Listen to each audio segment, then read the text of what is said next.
I don't think you can talk about planetary health if there's people involved in the equation without addressing their income, because they will find their income some way.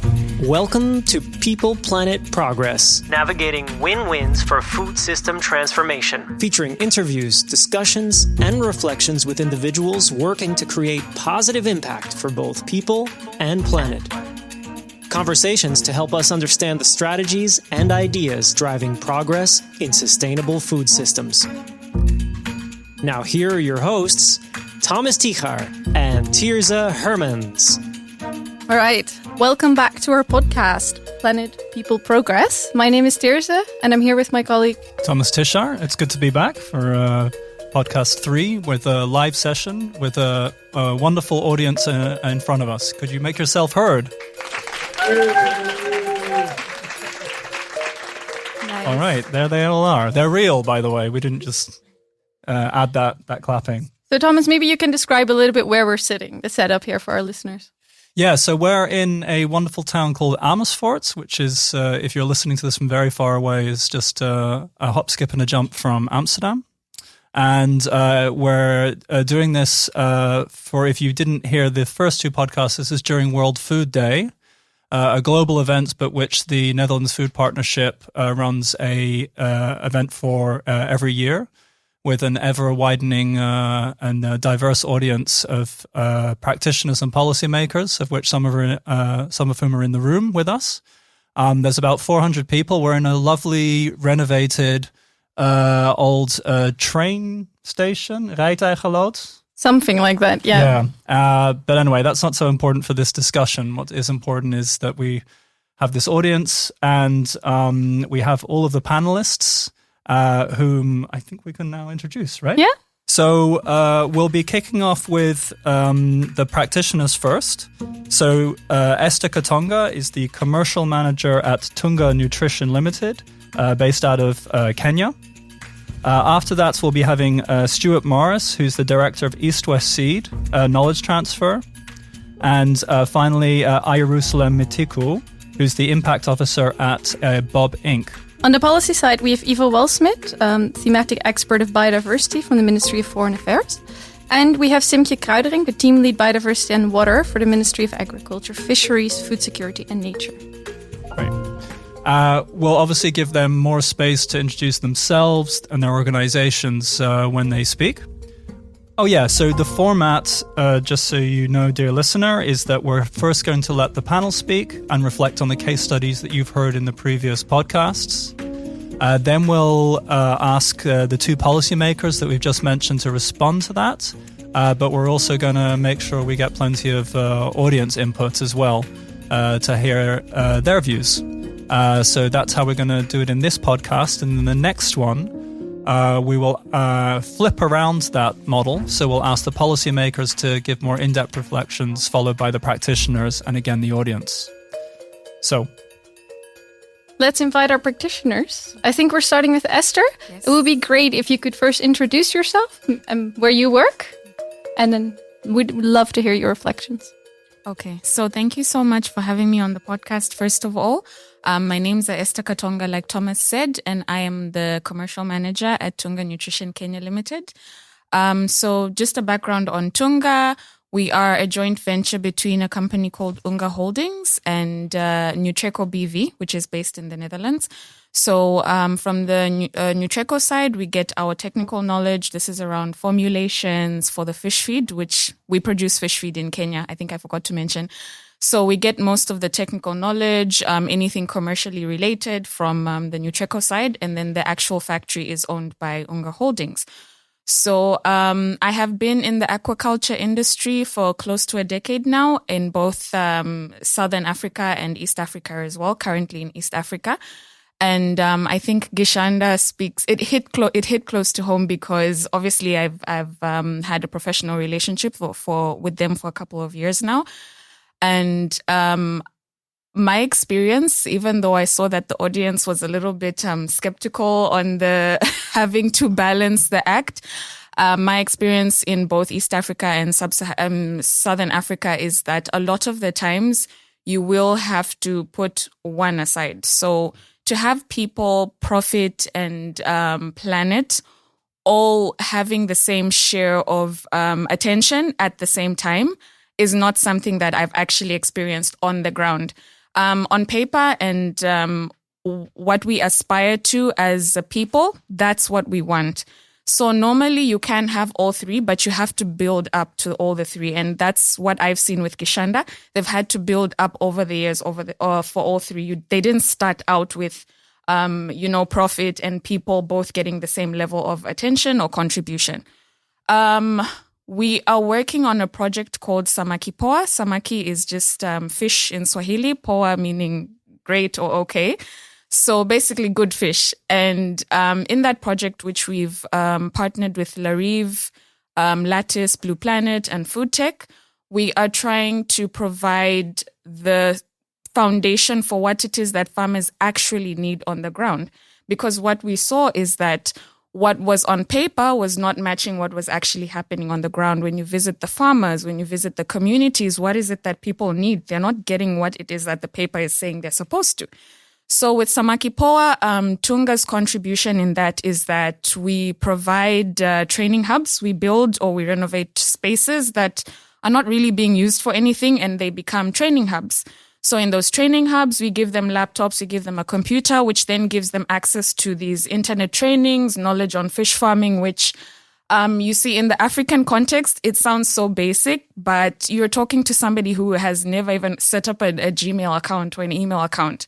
So that is very critical. We saw that technical knowledge and training was very critical for them. And that's one of the things that project is trying to do.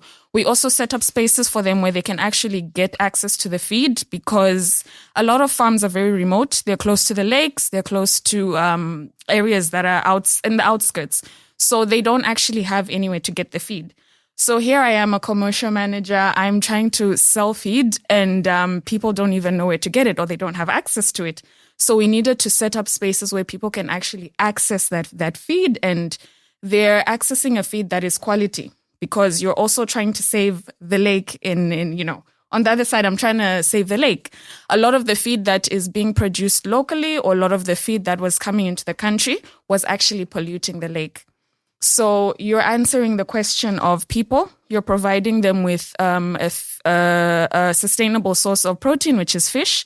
You're also providing them with an affordable source of protein, which is fish. Predominantly, fish was very expensive, and now it's actually becoming more affordable slowly. Then you're providing them with the technical knowledge, which is important, which also helps manage their farms better. If they manage their farms better, their farms are profitable, which was also a problem. Then the other one was Planet. I've already mentioned that Lake Victoria has gone through, there was no real control about who was doing what on the lake. Even though policy is in place, there was no real control. So private sector now had to step in and say, how do we produce a product that is actually benefiting the lake itself or the planet? And I think that's when Tunga Nutrition came in and stepped in and said, okay, this is how we're going to contribute, and this is what we're going to do.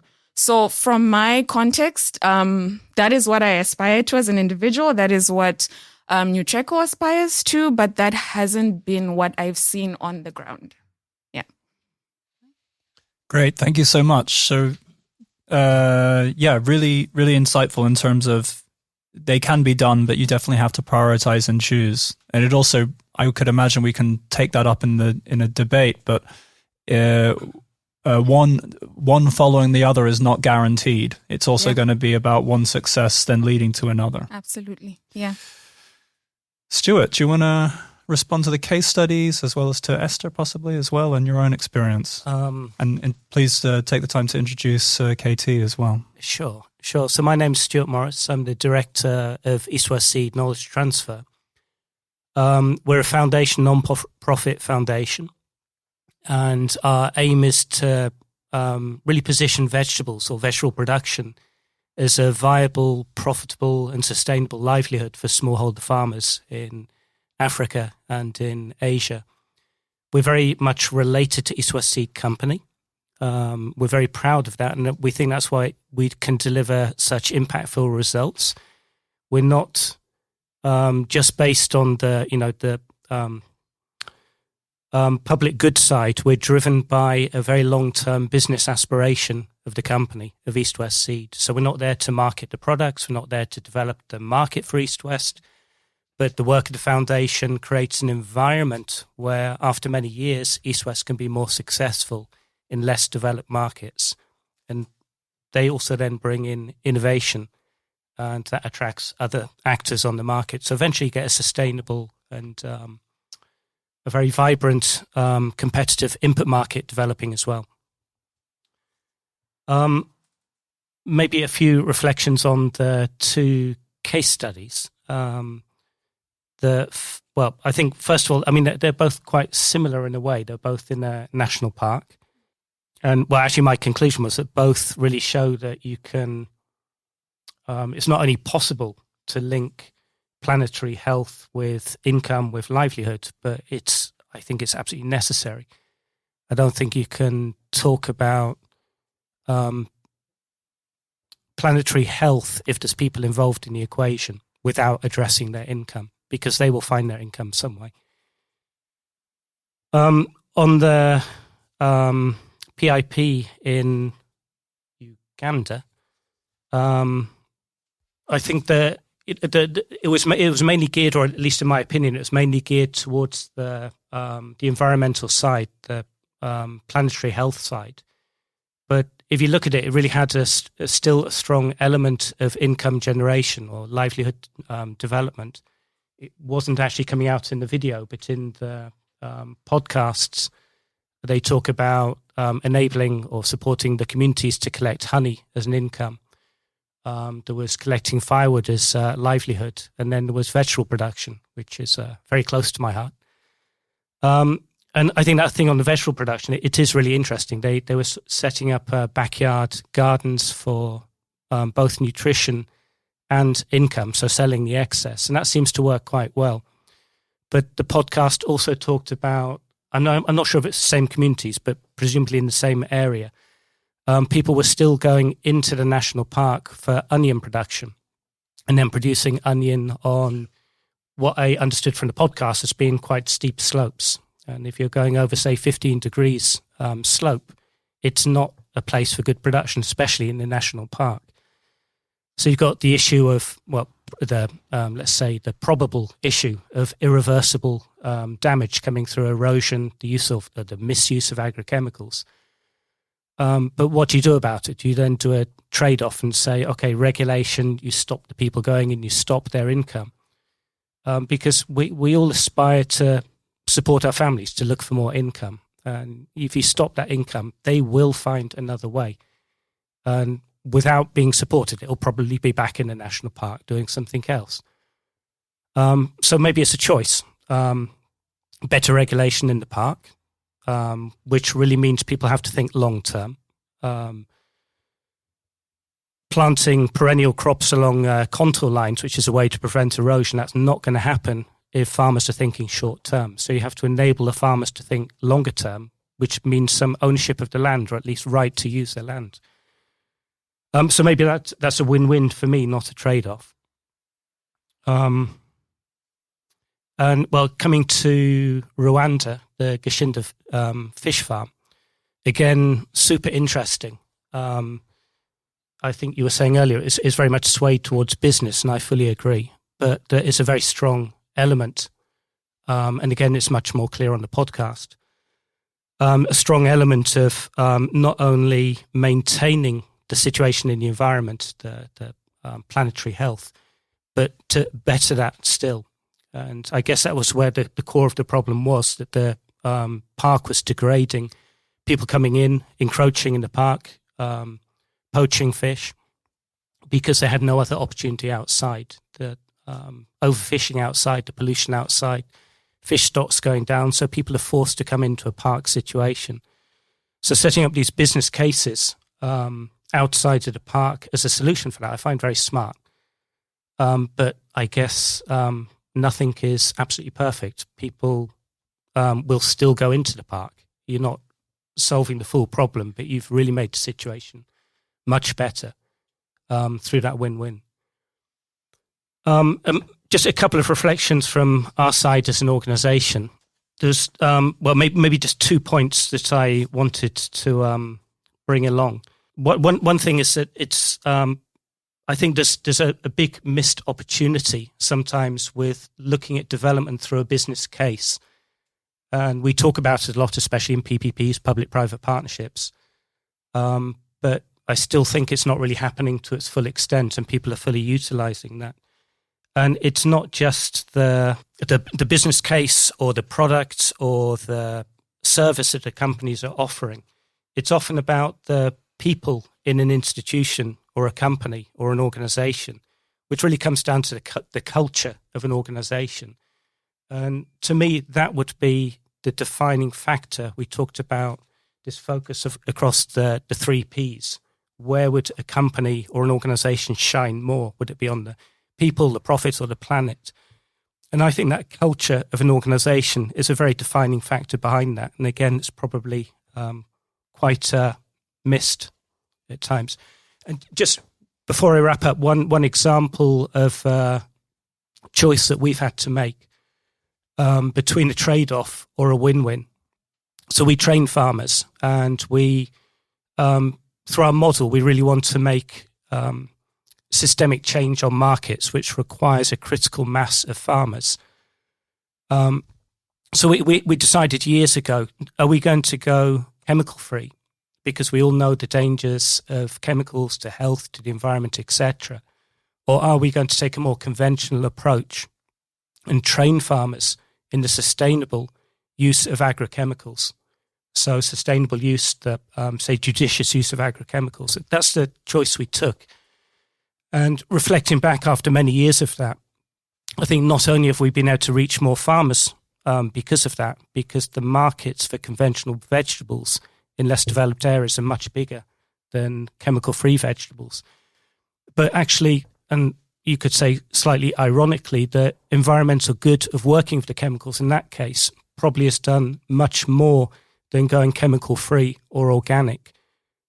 Just simply that mass reduction of misuse, of taking chemicals off the market which shouldn't be there anyway, of not spraying when you don't need to. I think it makes a significant impact that we wouldn't have made if we had made a trade-off. Thank you, Stuart, so much for your insights and your sharing your personal experiences. Ayur Saleem, can I ask you to share your reflections and also provide a bit of an introduction of your work? Of course. First of all, thank you for having me on your podcast. And just to introduce myself a little bit, my name is Ayur Saleem Mithuku. I am an impact officer at Bobbank. I specialized on inclusive design and inclusive innovation at Bobbank. And just to introduce for people who doesn't know Bobbank, as the name suggests, it's BOP.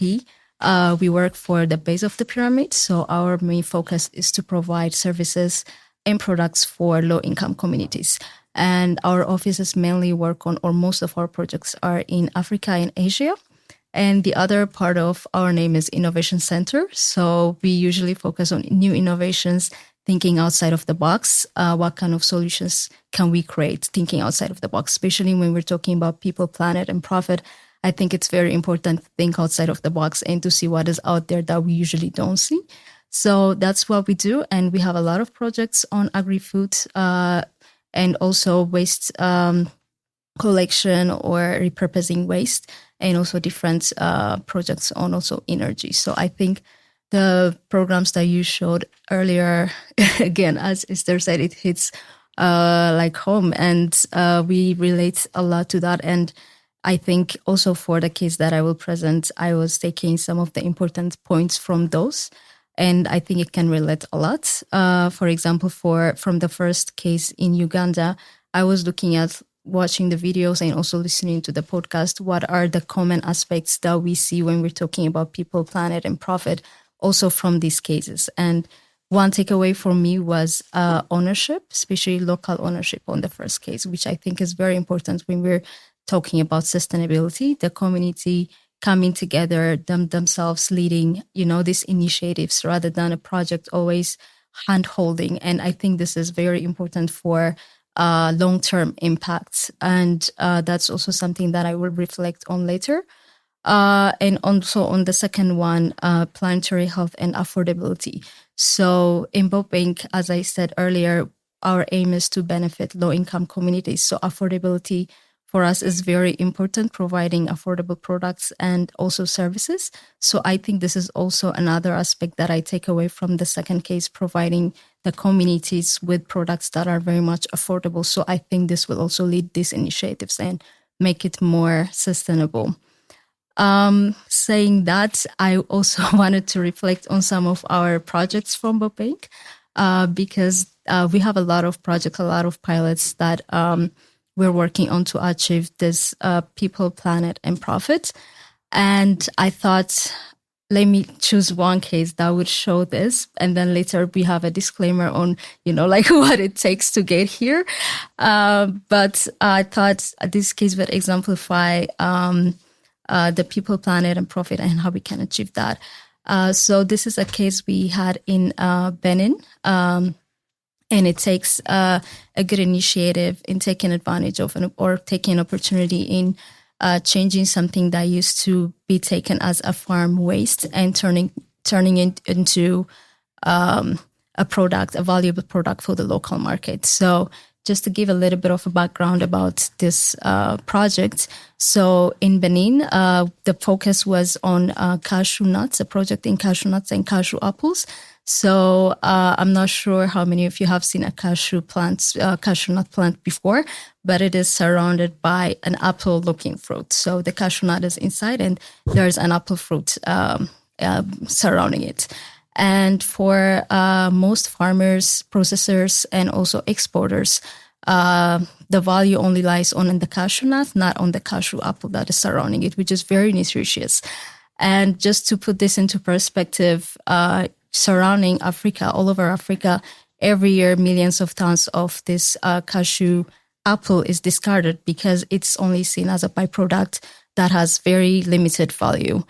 And because of this practice, people not only waste food, but they also lose income-generating activity for smallholder farmers, as well as consumption of nutritious product for the local community. So this was the problem that we were working with. And as a solution with other partners and with Bopink, we wanted to transform this and then come up with an innovative way where we can change this cashew apple into another productive products. And for that, the first action that we took was doing a market research, which is, I think, very important when you're introducing something new. And we did a market research among the community to see if there is any demand for this product. So what we come up with is creating a cashew apple juice, an apple dried fruit, and an apple jam. So this is something that used to be discarded and wasted previously. So we thought, okay, maybe if the community thinks that this is important for them, if they think they will purchase it, if they think that, this is not a waste that should be discarded, then we can do something about it. And then the market research actually showed very positive results. And then after the market research, we were able to recruit some processors that can, bring the expertise to change into an actual product, and also that have the dedication to, work with us because it's a new initiative. And after doing that, we did a lot of prototyping so that these products can also meet, the market standards. And also we did a lot of branding so that it's acceptable by the community, and marketing and distribution pilots as well. And then we did this, for example, with school canteens and local retailers, because our aim is also to reach low-income communities. So with that, we were able to, distribute different products to these local communities, and it was very much acceptable by the community. And it's not just also another juice in the market, and it's very much nutritious. It has vitamin A, vitamin C, magnesium, and different antioxidants. And it's very much affordable and also locally made, which was very important for us. And also just to touch a little bit about the impact, the processors were able to produce 10,000 bottles on the first year, and then triple that the next year. And they were able to produce 30,000, and then they're planning to produce 180,000 the following year. And also on the production side, they were able to hire 36 permanent positions, from which 30 were held by women, which I think is very important for economic inclusion in the area. So these are some of the impacts, but as I said, it's not always a smooth run, when you're introducing something new in a community. And I agree with you, sometimes you kind of have to trade off, but I think this is a good example that shows the impact on the people. People are now getting affordable products that are locally made, and that is very nutritious. It created an income stream for smallholder farmers that used to discard this apple fruits, and also it's it's reducing the environmental impact. So I think this is a win-win-win. But I think the disclaimer here is it's usually easy to do this as pilots, but as you said earlier, also in your findings, when you want to scale this kind of initiatives, that's when the problem comes, and that's when you think about, should I trade off this or not? So I think further we can discuss that. But yeah, I think this is a really good example that we can do this, but what can we do? Thank you so much. Yeah, so now we're looking to hear the immediate response from the practitioner perspective, or on the practitioner perspective, but from the two policymakers. So who would like to go first? And please introduce yourself. Okay, I'm Eva Walsmit, and I work at the Ministry of Foreign Affairs at the Inclusive Green Growth Department. And my mission is to mainstream biodiversity within all the different policies we implement at the ministry. I'm a big advocate for an integrated approach, especially a landscape approach. And I'm very happy to see that we can advocate these kind of approaches through these case studies that you're promoting here. The reflection I have is, I think that you at your introduction, you mentioned that the bias is somewhere in the angle you approach a certain challenge or a project. And I think in the end, what the solution is to not to stop at the initial challenge that you see, but to really deeply understand the system that is behind it. So a problem you see in the field, in your landscape, in your fish farm, or in your village, there's always a couple of problems before that result in the end problem that you're experiencing. And to really integrate the socioeconomic and the environment issues, you need to understand your system before you start to design your initiative. So that would be the reflection I would give. I think a question to you, Esther, we already discussed it a bit during lunch.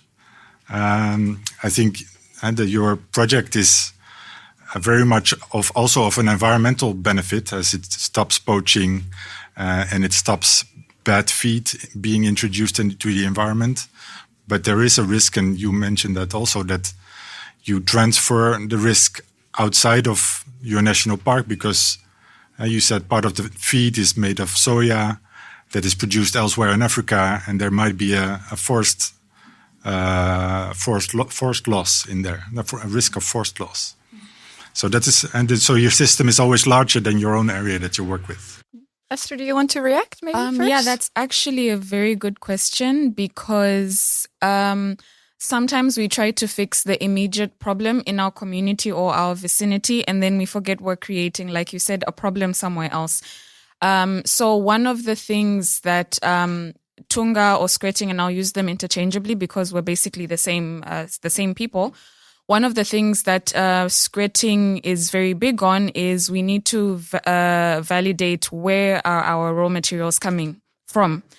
Are the suppliers legitimate? Are they producing, or are they farming in areas where they're actually causing a big problem? So are they cutting down hundreds or thousands of trees so that we can then get soya to fix, a problem on Lake Victoria, but then we're creating deforestation somewhere else.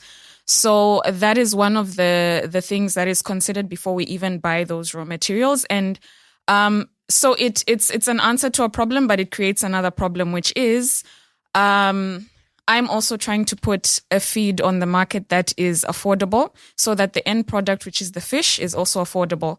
Now, if I limit my raw materials that I'm bringing in to produce that feed, I am limiting myself to most of the times more expensive suppliers or more I'm limiting myself. And when you think as a producer, you always want to have as many suppliers as possible or as many options as possible. Once I limit myself to sustainable suppliers, then price kind of goes out of the window. So have we managed to balance that one? It's hitting me now on the profit. I try to balance it as much as possible because at the end of the day, if the fish is being priced more than chicken, and chicken is obviously favored in Africa, but if it's priced more than chicken, then no one's buying the fish. Then now I'm creating another problem, which is all these big fish farms and the small fish farms are harvesting on a daily basis, and then no one is buying the fish because it's expensive. Now you've got food waste. This is why I say it's very difficult to balance all three on a global scale, not just on an individual level. But if I'm thinking globally, it becomes a huge challenge. Thank you so much, Esther. Simkje, could I ask you to give a reaction on what you just heard? Yes, Simkje Kruiderink. I work in the international team of the Ministry of Agriculture, Fisheries, Food Security and Nature. And we are the ones that have weekly contact with all our embassies. It's about 50 counselors accredited in 100 countries. We only work with middle and high income countries. So there is, which means that many of the instruments that we're discussing here, which start with a household level, we don't usually use those instruments. The reason I found this fascinating is because we still need to work on the same people, planet, profit. So of the two examples that were given before or here, I think the sector approach is one that is the most close to the way we work. And also the biodiversity angle. So the biodiversity is to restore, to maintain, to conserve, to restore, and to sustainably use. So if that's your entry point, and that's what I was looking at, what's your entry point and then what develops? I think you always need to work at all three, or need to try to work at all three, but your entry point really changes the way your project then develops. And indeed, if your entry point is the planet, you end up always working with people because you need to solve the reason we're having a planet problem because people are either degrading the land or poaching so I think that's the one that's closest to the way we work. And I find it fascinating to find what kind of solutions you're working with. It's always a working by doing. The devil's always in the detail, and then you notice where you need to tweak it more. But I think if you assume that there's always trade-offs and you start with the trade-offs, then you've lost half the battle. I think you really what you're trying to do, where you aim to do all three, and then you notice that the one might be more biased than the other. One of the questions I would have, does it have to do with the instruments you're using, with the indicators that are linked to that instrument? Is it 100% funding or do you only have partial funding? Those things will probably also influence where your bias is. Yeah, that sounds like a really... I mean, there's so much richness in that as well, and I would like to try and capture it, but I think it would be great to just hear some reflections from the audience. And we'd like to invite you to ask any questions and also maybe give some of your own reflections from your own experience if you have those. I'm Gerrit Vermeer and I'm expert by the PUM and I visit a lot of tropical countries. And my question is the use of pesticides. I don't heard so much, but the environment is important, of course. And if we're using too much pesticides and we don't use predators, but we common use it in the Dutch and the Western countries, why you don't use predators, or why you don't looking for predators in the tropical countries? Why don't we just take one or two more questions and then the panel and policymakers and practitioners can respond. Hi, I'm Thomas. I'm just a hobbyist. There was a whole discussion about trade-offs versus win-win situations. I was wondering if trade-offs aren't also part of win-win situations. Because you can balance them, and 0-100 or 100-0 are also part of the balancing act. And I was wondering what your thoughts were on that. Thank you. Anyone else? Yeah, thank you. My name is Walsmit Hermans. I work together with the Netherlands Food Partnership as well as the CGIAR and Local Learning. My question is about the time terms and the timeline planning, because I think also often when you look at trade-offs and synergies, it depends also on the timeline you look at. And on the short term, it might look at trade-offs, but or kind of balancing, but then at the long term, there are also feedback loops and things like that. So I'm curious about, from the different panelists, what are the timelines that you work with to when you consider these these trade-offs and synergies? So yeah. Great, thank you so much. Should we maybe Stuart? Because I think at least in my mind that was very clear. I think something you could respond to on that first one. And then others can respond how they see fit. Yeah.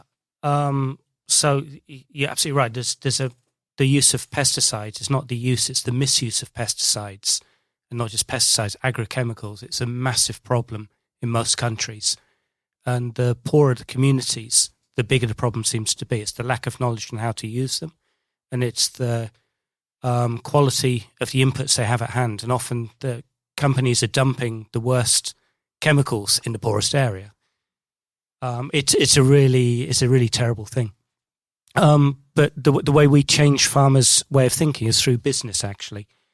Not talking to farmers immediately about the environment and about health. We may aspire towards this and think that's the most logical thing, but the quickest win with the farmer is how much more money can they make, how many more dollars can they put on the table.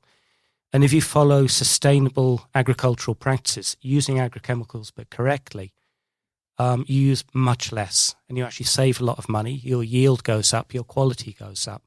So that becomes an entry point. And you asked the question, can we look for predators? Open field production is really difficult, and most of the smallholder production is open field. Greenhouses, yes.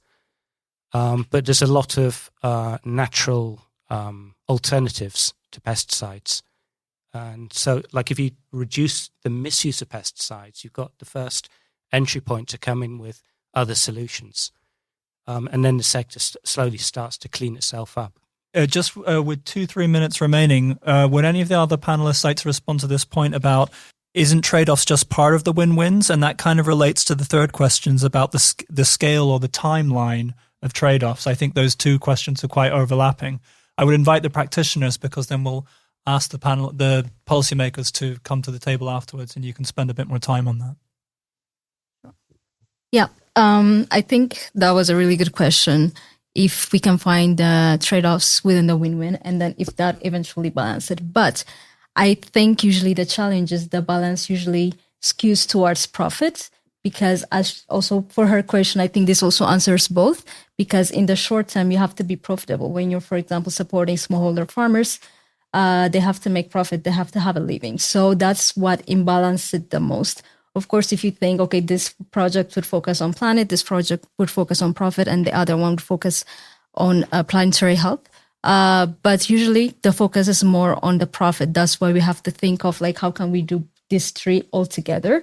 Because that's at least the experience that we have most of the time. That's what imbalances it. And for the second one, in the short term, it looks like, it's a trade-off, but in the long term, that's when you make, impact on both three. I think that's also a really good point. And what does the timeline look like, right? That was the question. And at least from our experience, the timeline looks like, as I mentioned earlier, we started with a pilot, right? Because as I said, you cannot start with all these three in a big project. It will be very difficult. So we start with a pilot. As I said, if you remember, for example, the project that I mentioned, it was very small, but it made very good impact. So the timeline, I would say, is scaling it up and then continuing the funding. So we usually get funding for the small pilots, and then we do it, and then it stops there because we don't have any more funding. And then it's usually projects 2-3 years. But the timeline should be like continuing supporting this kind of projects after the pilot. How can we scale it up? I think the problem is that. And then if we keep funding projects to scale up, I think that would take it from the short term to the long term, and then it would make more impact. But great. Thank you so much. I'm just going to wrap this one up here. I think we can say there's some really great insights there. I really liked the statement, if you assume there's a trade-off, then you've already lost half the battle. There's something about you really do have to, I think there's a consensus there around you really have to take on the challenge of all three. I'm also hearing it feels like, based on our balance in the bias, that you should probably start with the planet and then work from there, because the human element is going to come in anyway about finding a way. But then it's also about thinking about those short-term interests versus the long-term thinking. But then we're up against some of the budgetary constraints about when is it long-term. In other words, how long-term are we thinking in terms of finding that balance versus choosing trade-offs, which is what you said about prioritization. So it depends on how you measure it. And then finally about different types of inputs. Different natural inputs, as in reuse of waste products, as in the cashew example, and then chemical inputs. Are all chemicals bad, or actually is good use of chemical inputs such as fertilizer and pesticide can actually, if you zoom out, overall have a net benefit in terms of productivity while not actually harming planetary health. So on that note, I think we're going to wrap up this one. And then in the next podcast, you get to hear more from the two policymakers about how they can solve all of these local on-the-ground problems. So looking forward to hearing about that. Thank you so much. Thank you so much. You've been listening to People, Planet, Progress. This podcast is an initiative of the Netherlands Food Partnership and Wageningen University. Show notes that include background reading and relevant links can be found at nfpconnects.com. Subscribe to People, Planet, Progress in your favorite podcast app to catch all of our programs, and you can email us at peopleplanetp@gmail.com. That's peopleplanet, the letter P, @gmail.com. Thanks for listening.